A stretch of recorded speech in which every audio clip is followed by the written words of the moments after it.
welcome to another episode of We're Not Wizards. My name's Richard, I will be your host for this evening. Now, they say at some point during a creative outlet's lifestyle, it might face certain questions that it has to question itself about whether it can bring on something that might compromise its artistic integrity. Now, I was expecting to possibly get into the second or the third year of the podcast before we had to even ask those questions to ourselves. But unfortunately, tonight, a couple of weeks ago, someone came knocking on my door and they said they had a fabulous game, and I was like, "Fantastic, okay. What is it about?" Well, it's about facing off against each other. Brilliant, and it's got a companion app that you have to use during the game. Fantastic, I said. What's it called? Blind Wizard Brawl. So joining me tonight is we've got Nick. Hello. We've got Alissa. Hello. And we've got the Brady himself. Hi. Who's busy drawing away, who's promised me he's not going to sound distracted. I'm not distracted, see. He says he's promising me he's not distracted, but we shall see. We shall see. So first of all, thank you for coming along. Yeah, that's great. It's obviously it's decidedly average to have you on the show tonight. I'm only kidding. I mean, you say that, but a wizard's never late, never early. You just arrive precisely when you mean to. This is how this entire show is going to go. You know, I have the ability to edit all of this, but let's just go through the motions like so I have to. Let's just go through the motions like I have to. For those who haven't joined us before, thank you for coming along. I suggest you potentially listen to another non-wizard episode if you want to find out more about the show, but you know, beggars can't be choosers. The reason that we do this is because we wholeheartedly believe that there's quite simply not enough podcasts out there about board games. I am now to the point where I am deciphering ancient scrolls to see if there's any other board game podcasts out there, and I still haven't found any at all. And the other reason that we're doing this is because these are Scottish people on the podcast tonight, and we don't usually get lots and lots of Scottish people on the podcast, except for maybe Justin and Sarah and Kevin Young and good old Mark from Wreck and Ruin fame. So, good evening. I hope you are all well. Do you want to start off just by tell me a little bit about how the three of you kind of got to know each other? You know, what kind of games you've been playing together, kind of stuff like that, just to find out a little bit more about your history. Yeah, sounds good. No, it's a good thing you mentioned we're Scottish, because we actually all met, well, most of us met through university. All right. So we all went to Abertay up in Dundee, okay. And most of us met through third year when we had to do a module working together for a client, and we worked pretty well during that, and we decided, well, if we can do this, why not carry on? So most of us from that team went forward. We brought on Alissa after that project because Brady praised her very highly. All right, cool. They found me in a dumpster outside and decided to keep me. It is. Dundee's great, you know, gaming hub of Scotland. Lots of stuff coming out of D, and like I said, we all went to Abertay up there, and the stuff that we learned and working together up there is all come together now and is actually going quite well. So, what was it you studied? So, I studied game design and production management. Okay. So, I did all the design and back end stuff, and Alissa and Brady are both artists. Ah, okay. So we have you programmers with us who aren't here. Yeah, we have a couple of the members of our teams who both did. One of them did the computer games applications course, and the other one did computer game technology. So we have quite a wide spread of the games courses from Abertay in this team. That's good. We don't have sound guys, which is why we're not called Deaf Wizards. Let's just keep drawing, Brady. Just colouring. just keep moving on. You've no idea how literal that is as well. I'm just colouring in blocks of colour right now. Is it digital stuff you're doing, or do you all work on a digital format then? Yeah, pretty much. All right. Right now we're doing the wizards for the app, the portraits. We've got a promo one that we're just about to unlock as a stretch goal for the Kickstarter, so we're wanting to get that finished up and as nice as possible, so when the stretch goal unlocks, we can just release it immediately. It's the French wizard. Okay. Yeah, I'm just really trying to get excited about this. There are wizards all around the world. You have to accept this for who we are. The really... Scottish wizard's already been unlocked. Don't worry about that. You'll like him because he has a sword. Well, that's what you want then. I mean, wizard. If you're going to be a wizard, have a sword. You might as well, because then you can obviously pretend that you're something more worthwhile, like a warrior instead, and just take your hat off and say you're actually a worthwhile member of society instead. Oh, he doesn't have a hat. He's furry. As all good Scotsmen are. This is fantastic. So, what kind of games did you guys play together then? I mean, what kind of stuff were you kind of bored? Was that D&D role playing stuff? What kind of things? We never really got a chance to actually play that many games together in uni. Uh-huh. We were all mega busy. Okay. We all lived in different places. Me and Alissa are the only people that lived in Dundee. Mm-hmm. And Pete did at the time, but Pete's one of our programmers, or was he now develops our website. Yeah. Right, okay. But at the time we didn't. Most of us didn't know each other that well, and we were just getting on with the work. And we had one of the other artists in the team vanished without a word. The sound designer we had problems with the team that we were all picking up slack on. We were really busy. Mm-hmm. And over the summer after that, we got in, is when we decided to try and start putting things together. A lot of our time spent playing games was actually play testing. We didn't actually get to play that many just games on our own. Me and Alissa still do, because we both live quite close to each other, so we get games nights and stuff. It's usually board games, because at my flat we like that sort of stuff. Okay. What kind of stuff I'm not particularly familiar with board games, so he's been introducing me to many of them. Oh, right, okay. What kind of stuff you playing then? It depends who's round. We've got some people that always bring their own games round, like Colin likes bringing round the big kind of games, Twilight Imperium and Relic and stuff, the big heavy ones. When we've not got that, we've got kind of lighter ones, because we like trying to bait people into playing games, tell them, it's not as scary as it looks. We've got Machikoro in that here. I like Machikoro. It's such something about it. It's just kind of so pleasant. It's just nice to play. Yeah, a lot of times when we get together, it's to work. But I know a couple of times when I drove up and we were waiting for people to turn up, we'd just sit and play Love Letters. Lord of the Rings Love Letters. Oh yeah, you can't beat a good Love Letters, can you? It's really accessible. I think it's one of the games you can put in front of everybody, and you can have them playing it within about 5 minutes. Absolutely. Everyone enjoys it. It's like the most inoffensive game ever, because it's simple and short, and just everyone likes it. So has your entire focus been on getting the game kind of together, kind of getting the game kind of organised as well, and getting it into kind of like a playable state? I mean, where did the idea come? Where did you kind of sit down and say, right, guys, let's put together kind of like an interactive kind of card, a card game? This is actually one of my favourite things about this campaign, is that the idea actually came from Brady, because he was doing it as part of his honours project at university.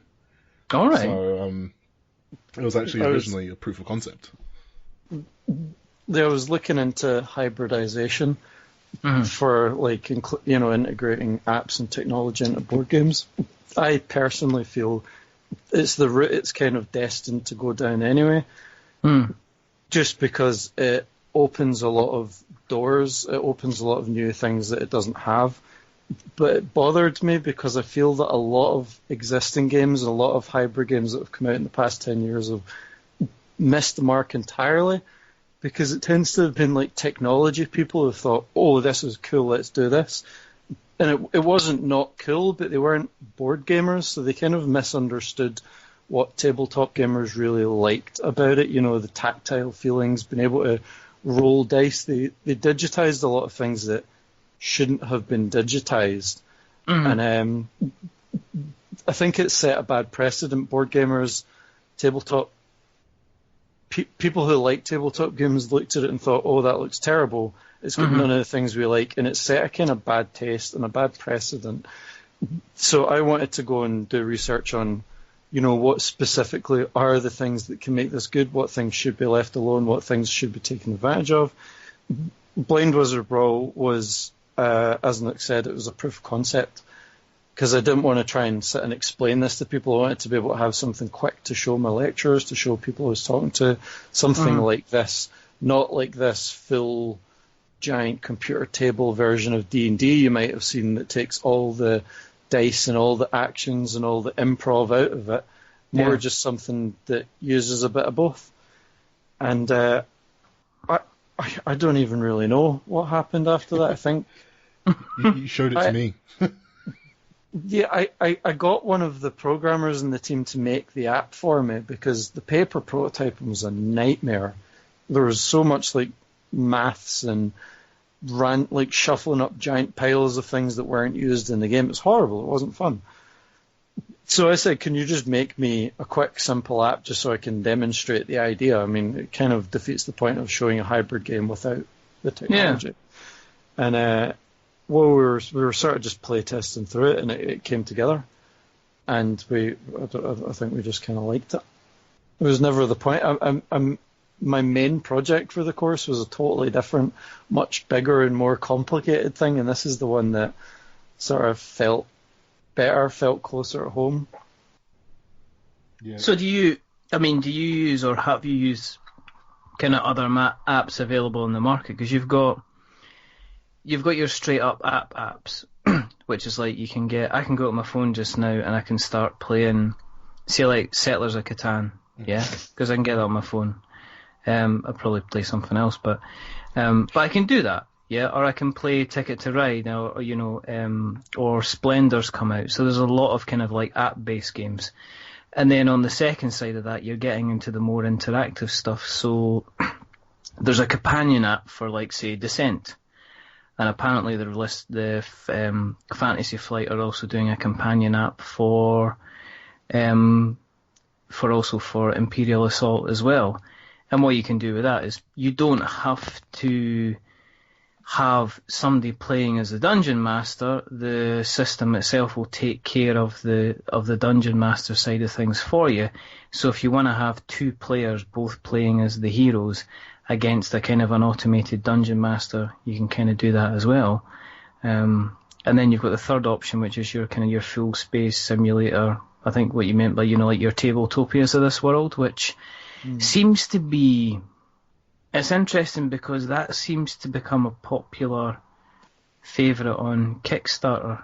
Is that certainly was I speaking to? When I was speaking to Callan Sargent, who's running the Runica campaign, he's just releasing his version of his game on Tabletopia, so people can actually go in and have a muck around with that, which is kind of interesting. But you've gone down the route. It's like, well, to play the game you need the app. You can't play it by itself without the app. No. Yeah, well, that's the whole point. Is like, it's still, at its core, it's still a tabletop game. You still need that interaction. You still need all the same sort of decision making that you could have with a tabletop game. Mm-hmm. Whereas other things like the Settled stuff which have been digitized, that's no longer a tabletop game. It's a video game. Mm-hmm. And even the sort of big ones, like, I think the only other sort of digital app I use for any sort of tabletop stuff is I have, for 5th Ed D&D, I have a digital character sheet. And that has a built-in dice roller and calculator and all that stuff, which I rarely ever use. Is that Roll20? I have Roll20 installed, but I have another app which is on my iPad somewhere else, which is it's like a full character sheet and everything as well. And I think that's great for 5th ed because it's way more roleplay heavy as opposed to like 4th ed where you need sheets and sheets and sheets of paper for abilities and spells and stuff. Yeah. And if you put all of that on a device, people spend way too much time looking at their phone, and then you lose that sort of social aspect that comes with tabletop. So that's a big bugbear, I think, for It's huge, and it's why a lot of people hear sort of the hybrid thing and go, no, I don't want to touch my phone. We were on a, just to interrupt a wee bit, we were on a big discussion on one of the Facebook board game groups the other day, and someone... Yes. I was going to say, it keeps coming up. It's like a discussion we have pretty often. It's like the drawbacks and the benefits of this hybridization and how to do it well. Well, someone posted saying, what do you think about games that use apps? And so many people were responding, oh, put the phone away, you shouldn't be looking at your phone the whole time, you should be looking at each other and things. And I'm like, but if the app's done right, you shouldn't need to be looking at your phone the whole time. And that's kind of what I was saying. I was worried that a bad precedent had been set. I think people are mistaking apps for a hybrid game with just using social media. If it's integrated well into the game, you shouldn't just be sitting looking at your phone the whole game. You should still be looking at the board, looking at the people, looking at the center of the table. The app's there to help you. It's not there to be in front of your face. And if it is, well, that's the kind of thing I was rallying against in my dissertation. Yeah, I think someone described our app as just another card, which I think is a really good way of describing what we're aiming for, because you're going to have your cards in front of you, but it's not going to stop you from speaking to someone else. So with us, you can have the app in front of you, but it's not going to stop you from looking at someone across the table and trying to see, what they're doing, what their plans are. It's like, oh, do I need to focus on them, and them, as opposed to just being like, they're doing stuff, I'm on my phone now, which is absolutely what we did not want. If that ever happened, like, this needs to change. We've tried to focus it so that if you're spending too much time looking at the app, and I don't really see why you would be from the layout we've made, but if you're spending too much time looking at the app, you're probably losing out on the game because there's bluffing elements and sort of working out based on people's responses and reactions. If you're sitting looking at the app, you're missing out on clues on what other people are doing. You're worsening the game. You're better off paying attention to everyone else. That was always a key goal. Which actually is kind of my problem with like these the games that try and incorporate AR as well. Because I mean, fair enough, AR technology can be fantastically amazing. But when you have games that let you play cards or whatever, and then you have like a little AR character on your screen, it adds a sort of depth to it, but it's also making you look at your screen the whole time. And it's like, it's cool if they could get it to work right, if they could get that balance between video game and tabletop game where that interaction's still there, but then you have all these digital elements. And I think until that point's hit, there are too many games that are going to try and bridge that gap and get it wrong. I came up against that a lot during my research, and I think the AR right now is kind of still expensive and still awkward enough that it has to be the focus of these type of games, and it takes over the gameplay. A lot of these come out and they looked really cool, and then you looked at it and you're like, there's not actually really any gameplay going on here, you don't need any of this. And it's why we've tried to keep this also simple. It was a key part of the research. What I was like of the restrictions, we had to set ourselves a brief for the project, and it was an important part for me that I made sure it wasn't just like a tabletop game and there was some app there you didn't need. I didn't really consider that hybrid.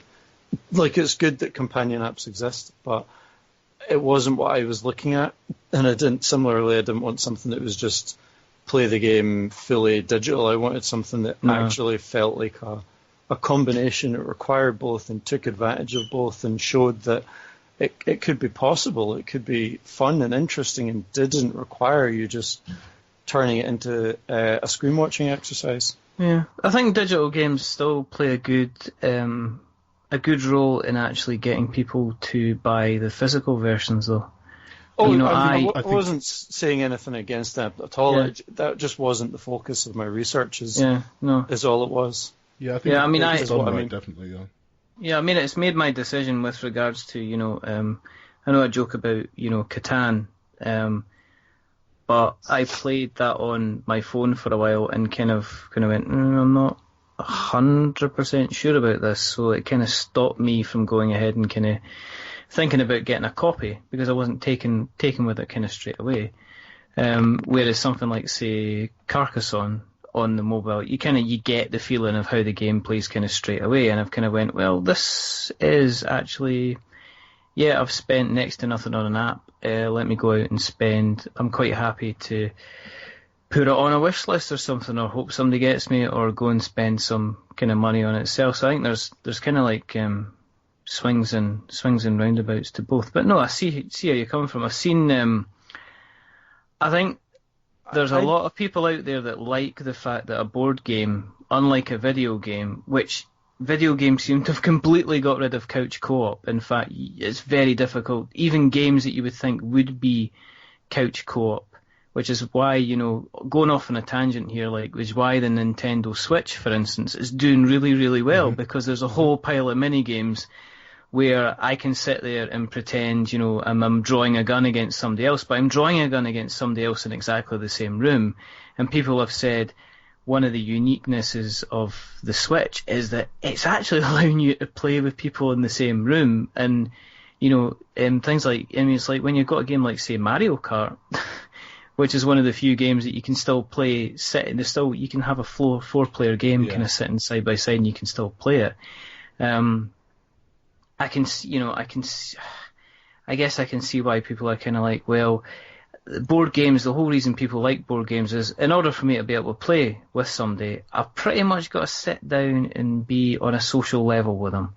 And I think the stigma with mobile phones is, as soon as you see it all the time, I mean, pretty much you could walk down the high street, wearing a couple of balloons and nobody would notice you, because most of them, they've got their heads kind of ducked down and kind of looking at their phones. But I mean, obviously that's a tangent. I don't want you thinking about me walking down a high street too late with a couple of red balloons. I think you've hit the nail on the head, though. I mean, you're absolutely right about the Switch and couch co-op. I mean, couch co-op's become its own sort of genre now, with games coming out, and people go, "Oh, call that a couch co-op game? Call it a party game?" Jackbox, which comes out under the ruse of being a sort of tabletop game in its whole aesthetic design. And it's absolutely the thing of Switch gets people in the room. Nintendo are really good, with the Wii and stuff, getting people in the room.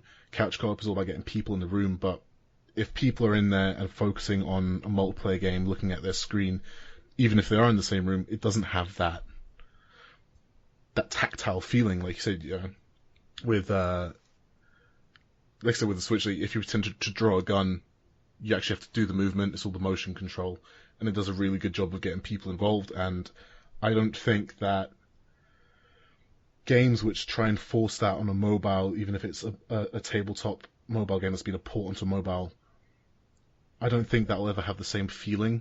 Like I say, it might be a good gateway into actually getting the board game, but I think a lot of people are afraid that it's going to go the other way. That, I enjoy playing. I don't know. There's still something about ripping up cellophane off a cardboard. Exactly. But I mean, Alyssa, you said you've just started playing kind of games, or you're getting introduced to games. Do you see the attraction in people sitting around a table and sticking bits of cardboard down and stuff like that? Can you see the attraction? I absolutely do. I think it's very refreshing compared to video games to have that social interaction. But I do think it's something that we have got with our game. Like, I've never felt like the phones are distracting at all, or that people spend too much time looking at their phones and ours. Because the centre of attention really is the other players and the game in the centre of the table. Like, the app really is basically your character sheet. But I feel like the digitalness of it is just to get the two selling points of our game down, which is the privacy kind of aspect, where you're not allowed to look at everyone else's stuff, and the randomisation. I think both those things are much harder to get in a game that you could hold. You need the digital aspect of that. Like, randomisation for a character sheet wouldn't work if it wasn't an app, I don't think, to this level. Yeah. Yeah, as much as we could get some decks of cards and shuffle them up to get abilities and that, you're you've got a huge big pile of cards you need to carry around with you, and none of them get used during the game. No. Whereas you carry your phone in your pocket anyway. And we do like the little phone-sized deck of cards we've got. I think having the random stack of cards would just bulk it up way too much, more than necessary. Yeah.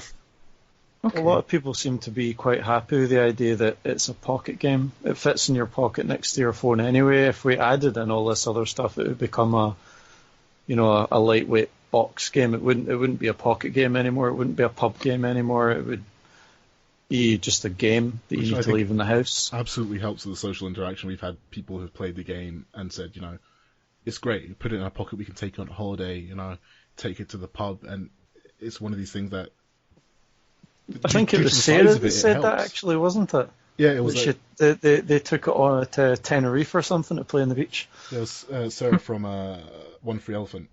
Yeah. And her son bought our game at a convention a while back, and we had met at a convention a few months back in Edinburgh, and she was saying, we're going on holiday tomorrow, and we're taking the game with us because it just fits in the bag. It doesn't take up any space, and it's like, that's great. You get that tabletop experience in your pocket. Sarah's the best. She's helped us so much. Sarah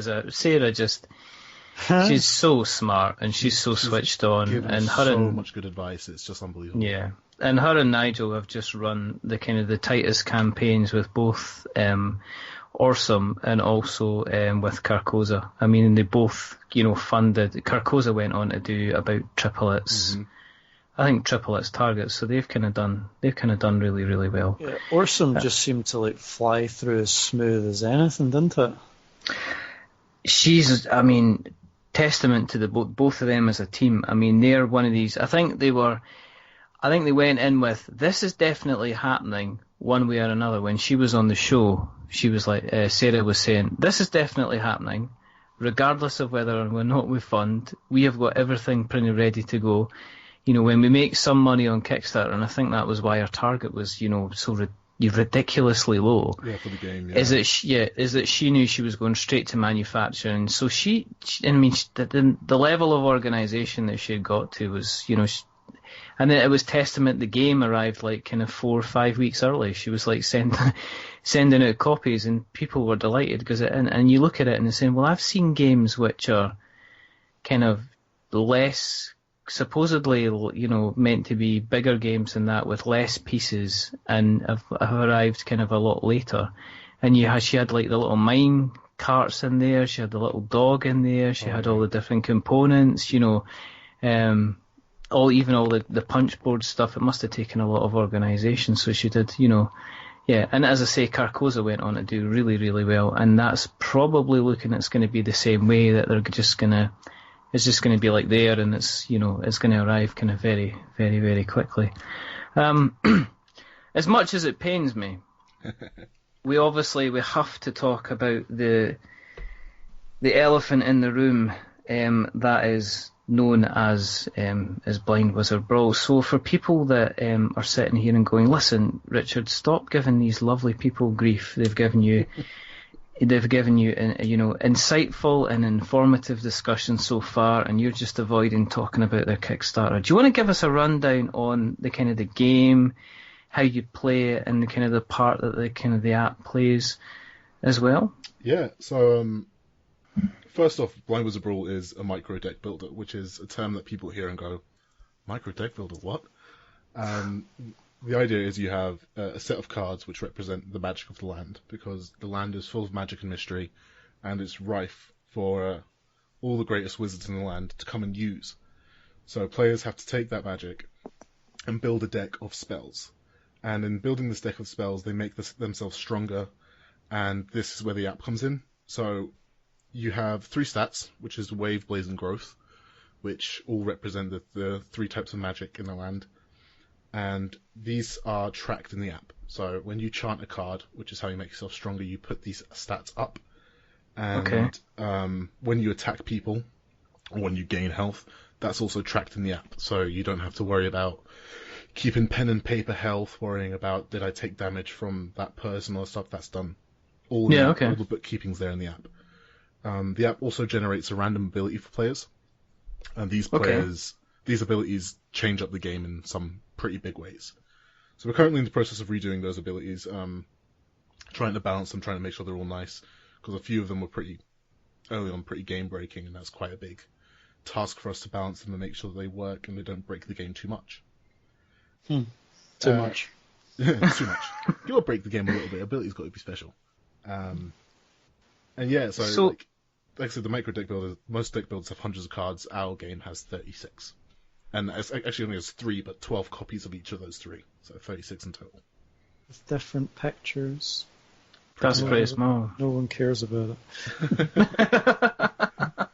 it. We've had to make a bit of a point of mentioning it on the Kickstarter to sell it as a bit of a feature, but there's different art on the pictures that you can line up, and it's just a purely aesthetic thing.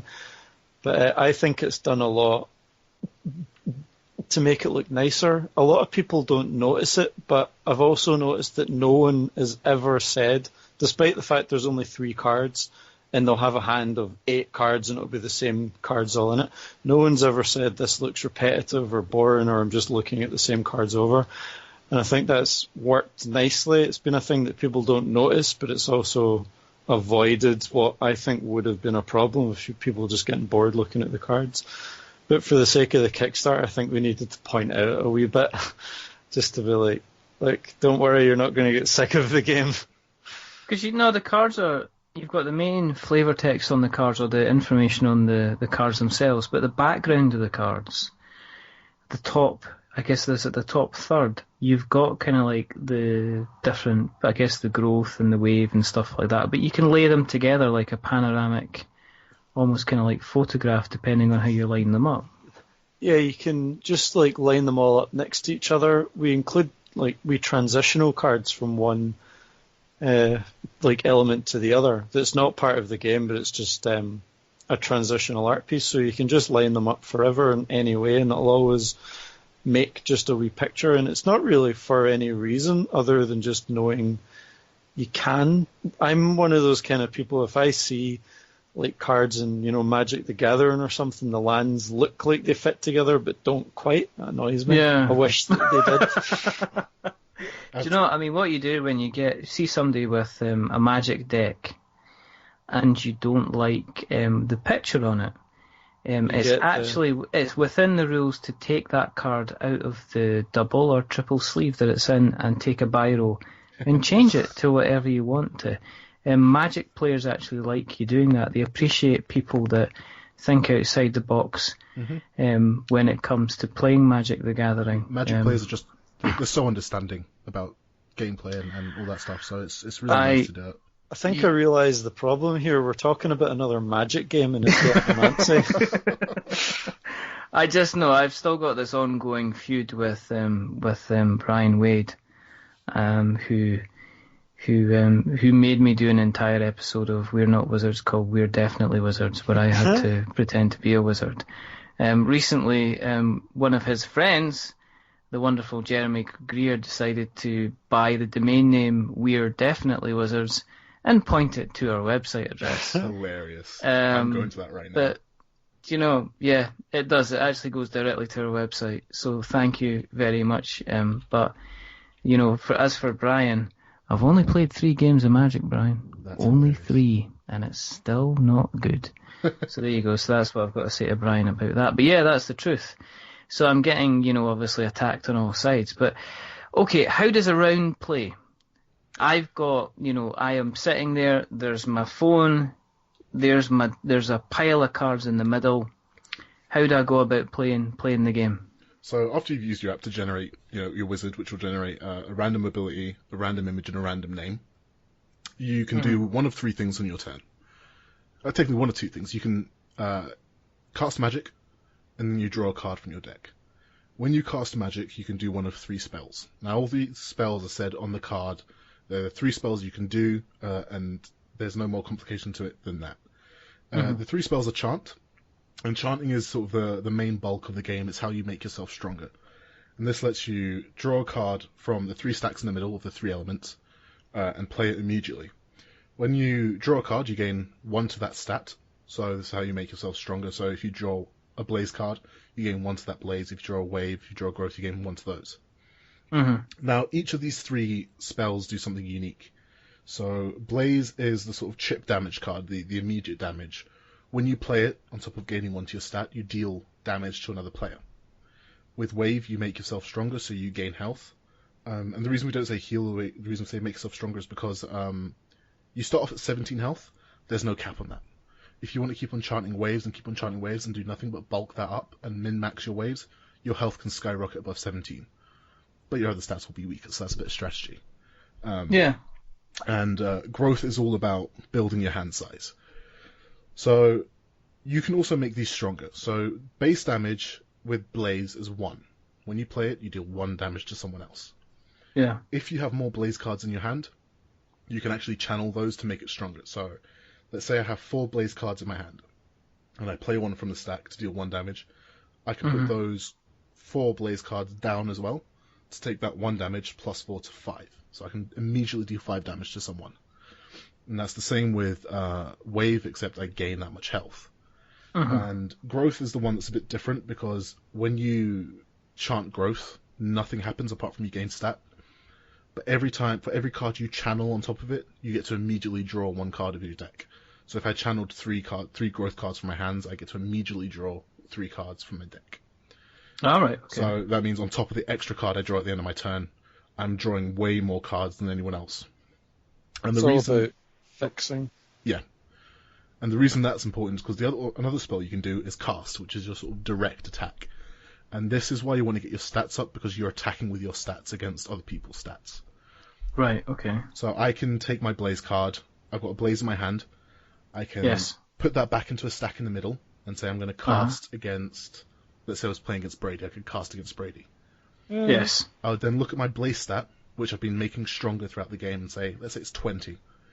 So I'd announce to him, okay, my Blaze stat's 20 against the stat that he's blocking with, which is Wave, because it's strong against fire, water against fire.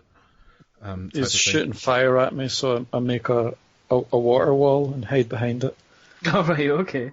Because, I mean, you wouldn't fight fire with fire. As much as the proverb goes, it just kind of makes it hotter. Yeah, it just makes the whole world burn.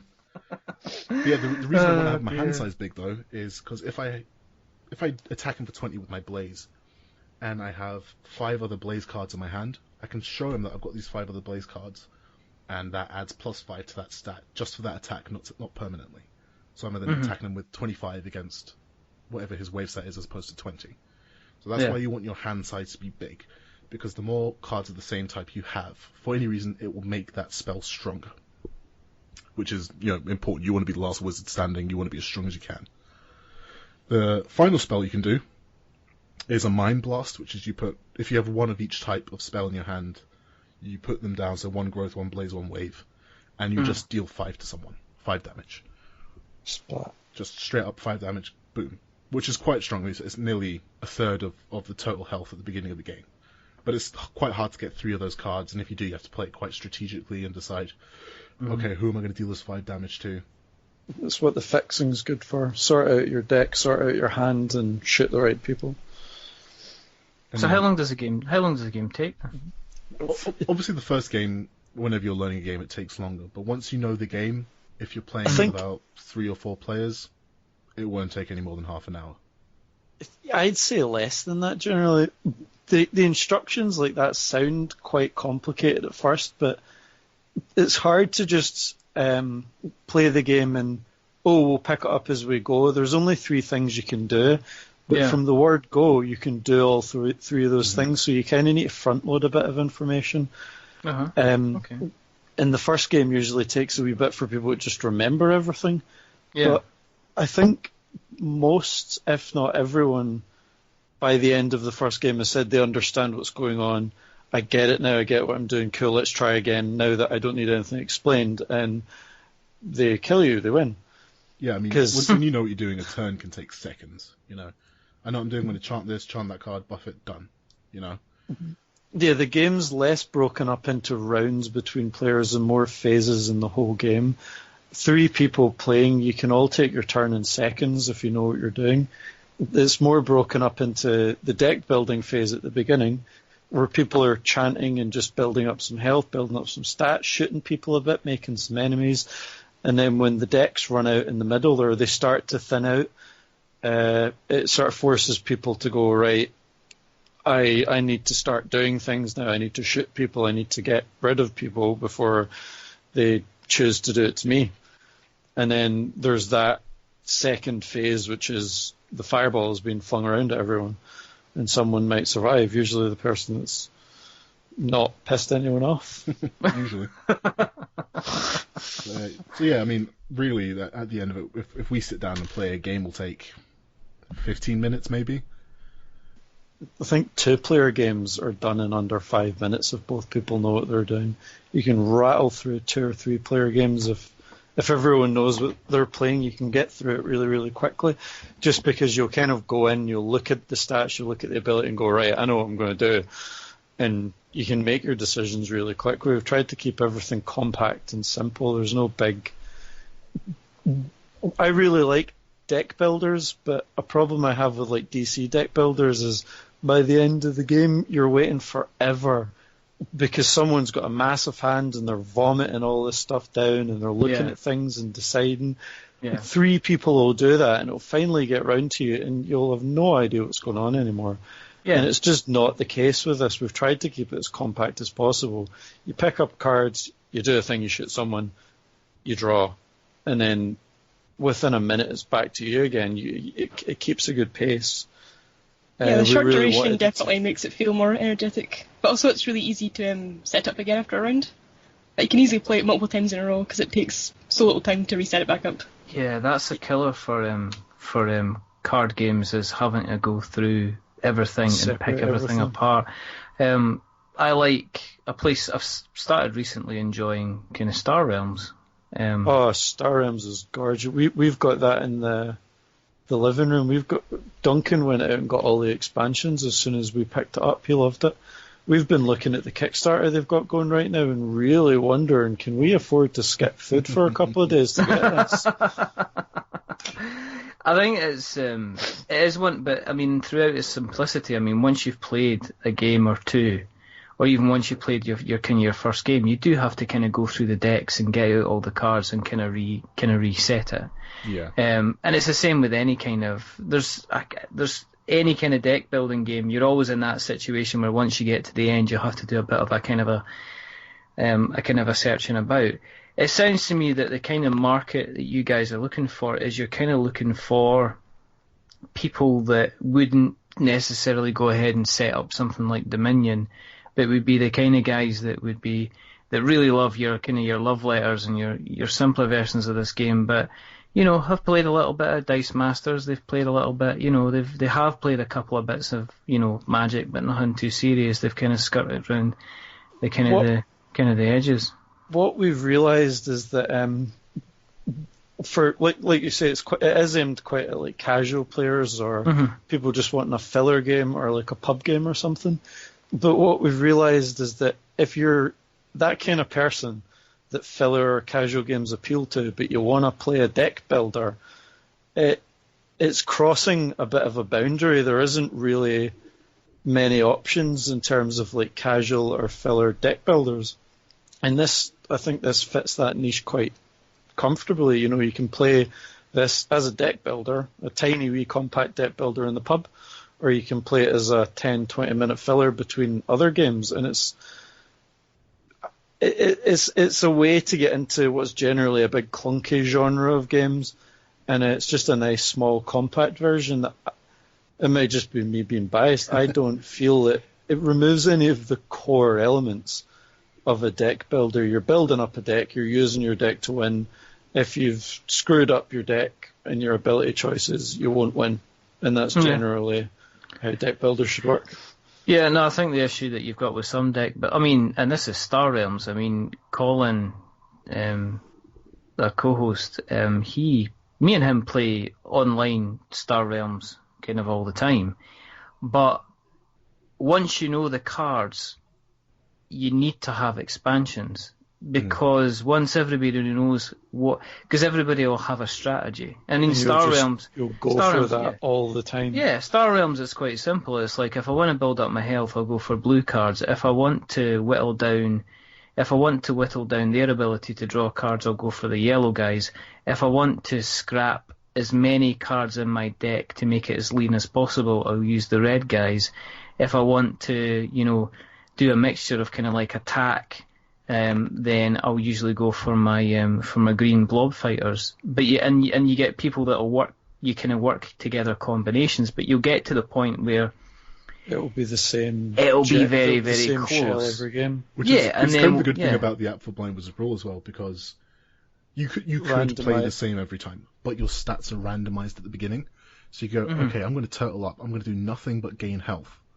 But you might start with a really low wave stat, in which case you could gain health, but then by the time you get your wave stat to any decent level, everyone else has got higher stats other places. Or you might have an ability which means, actually, I'm not going to bother turtling up. I'm going to just absolutely go for it. We had an ability in our pool, which was, I think we were going to take it out in the rebalance, but when you die, you deal 5 damage to everyone else. And whenever I got that, I was always, okay, I'm not going to bother try turtling up. I'm going to change my strategy and just try and deal damage. So if I'm taking damage, that's fine, because when I die, I'm going to try and take them with me. And my playstyle would change entirely based on that ability. I think it worked. It doesn't stop anyone playing a strategy they want to do, but with the combinations of stats and abilities that you get, it being random and unpredictable, it encourages trying out different things. You might have a strategy in mind, but then, as Nick says, you might look at it and go, oh, here actually, this is a nice setup to just go wild and do something else. And it encourages trying other things every game, because between the stat mix-ups and the ability, they're not always going to be complementary in the same way. You're not always going to get like a really spiky high stat with an aggressive ability. So it might encourage you to try and just see what else is out there. The thing I've been most pleased about with the whole game is, if there's a dominant strategy yet, no one seems to have found it.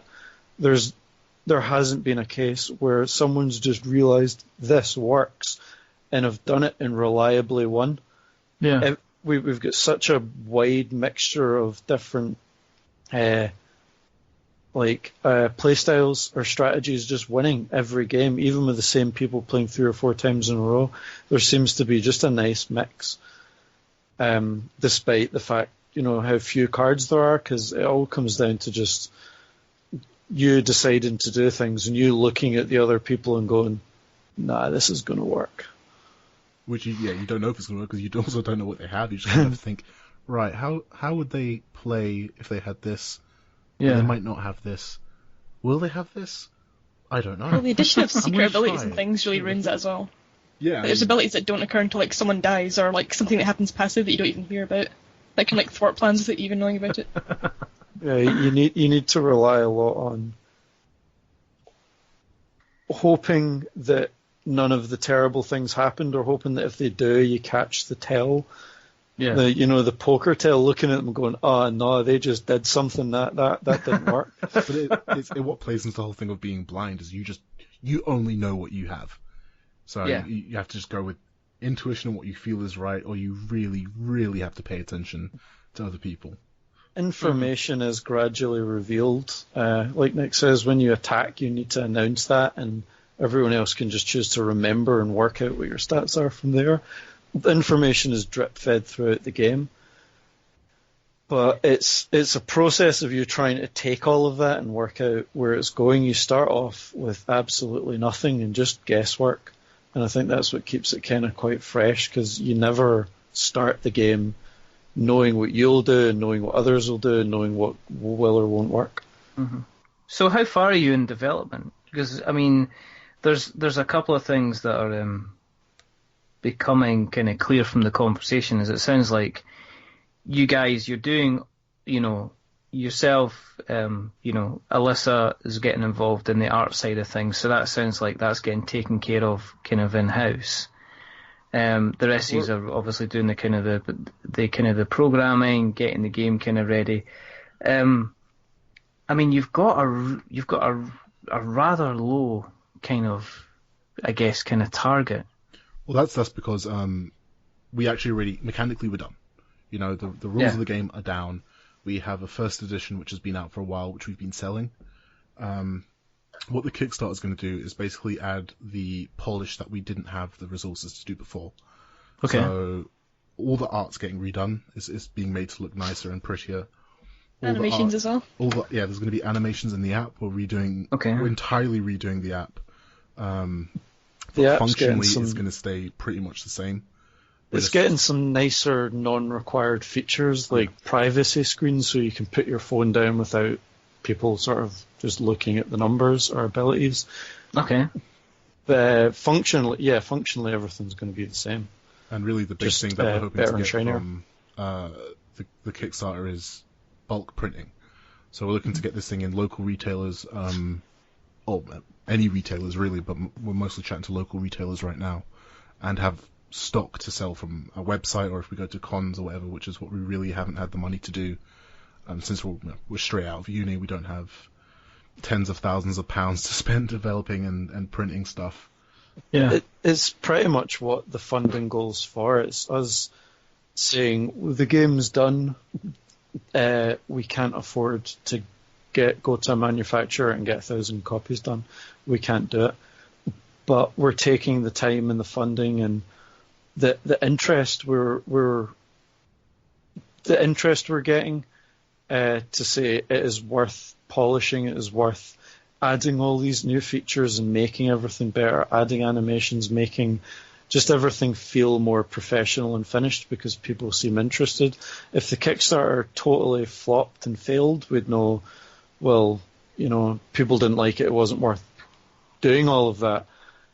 But you're doing well. I mean, you're 66% above your target at the moment. You know, it looks like you're well on your way to kind of being funded, and you've still got kind of like the magical 19 days to kind of come on. Yeah. So you've got plenty of time. You're only, to get involved, it looks like you, £15, it looks like, is reasonable. We've had people from America saying, you know, we can get this game and have it delivered for under $15.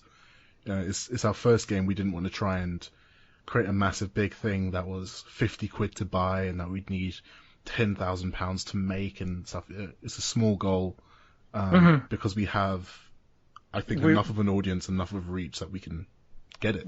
We understand that as a new developer in our first game, there's going to be a bit of skepticism. People looking at us going, can these people actually pull this off? I feel that with the page we've got showing everything we do, the low goals, the low prices, we're hoping it inspires a bit more trust. People going, you know, it looks finished, it looks ready, it's cheap, they're not asking for much, it all looks reasonable, rather than big, enormous things. And we're really confident we can hold up on that because, like we said, the game's functionally finished. Once the Kickstarter's over, once it's successful, all we need to do is just finish polishing off the app, send everything away for printing. We don't need to spend a year developing the game. We just need to get it in people's hands. Yeah, I mean, as guys that are kind of new to the Kickstarter, what do you think of the kind of is it a bit overwhelming to see the kind of level of presentation that people are putting out there on the campaigns even before they're asking for the money? Oh, it's terrifying. I would say yes and no, because we're in a sort of weird position where we actually had a module at university all about crowdfunding.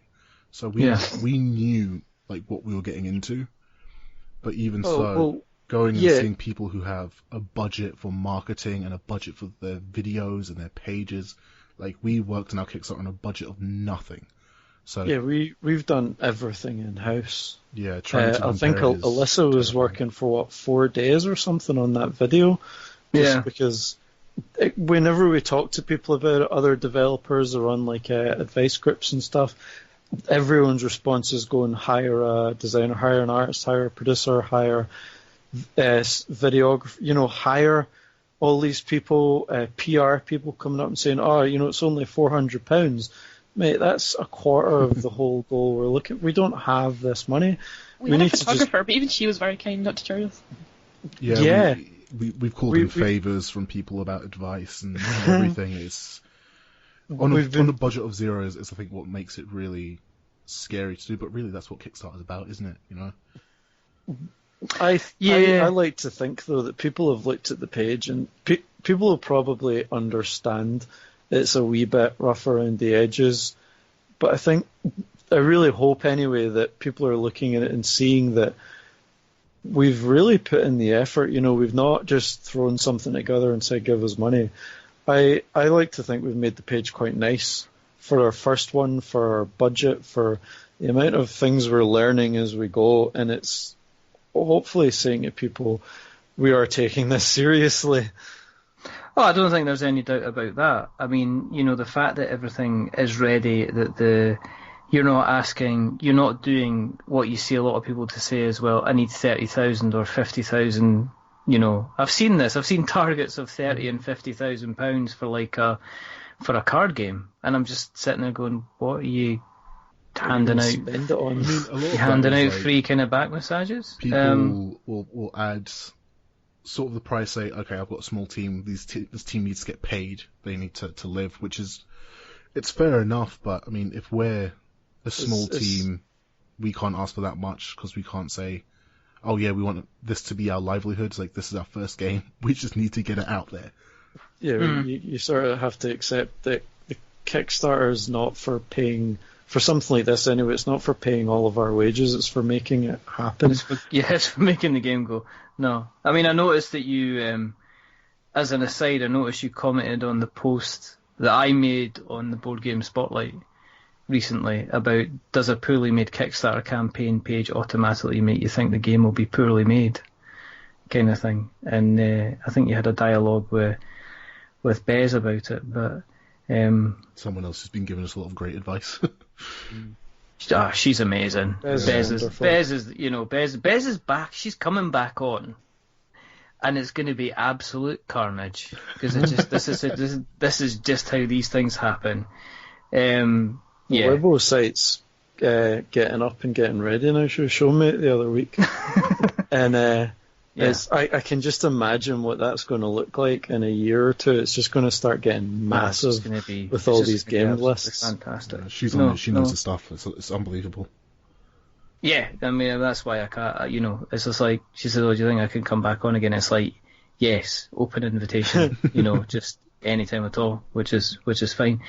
So so £15 is the good kind of entry level. That'll get you not only in the door, but it'll also get you're in the app credits, you get the game, you get to name a wizard. Yep. Oh my goodness, that's tempted. So the way all of our wizards are named is they're made from like a prefix, a proper noun, and a suffix. So right. And each of those three parts are randomized. So when you name a wizard, you'll basically get to name a wizard that you want in. So you want, I don't know, Happy Brady the Smiley, for example. That will be put into our database, and then each of those three parts can appear in a name anytime you hit transform. Because you don't require online. I've noticed the app doesn't require you to be online all the time. You download the app, and then it does all the randomization and the calculation kind of there and then, which I kind of like, because I don't like apps saying, oh, can I get permission to be online all the time? Exactly. Okay. I mean, if you're playing and you suddenly lose connection, you have to stop the game. Or if you play and you're in the middle of nowhere, exactly. It's like... Exactly. There's certainly no need for it in something like this. Like, I mean, we keep talking about how simple and unobtrusive the app is. To have it online as well would just defeat the point of all that. We want it to be able to just be, you can just set it down. It generates the stats and the abilities for you. We thought, since we've already got the app there, it would be good just to let it generate some artwork and a name to make it feel more like a character sheet, make it feel more unique. Every time you generate it, it'll feel like a whole new wizard with a whole new name and a whole new identity that you can jump into, hopefully. And there's thousands and thousands of, like, because it's the three names split up, the combinations are as good as endless. You don't really get the same one twice. Yeah. And people being able to add in their own as well. We're hoping will make things a bit more fun and exciting and hopefully more personal to some people. No, I mean, if you, if you could excuse me just for a second. This looks actually really good! I can't believe it! Wizards! Oh! One. Did you just compliment something with wizards? I mean, is that what I was hearing there? Then I can edit that nonsense out.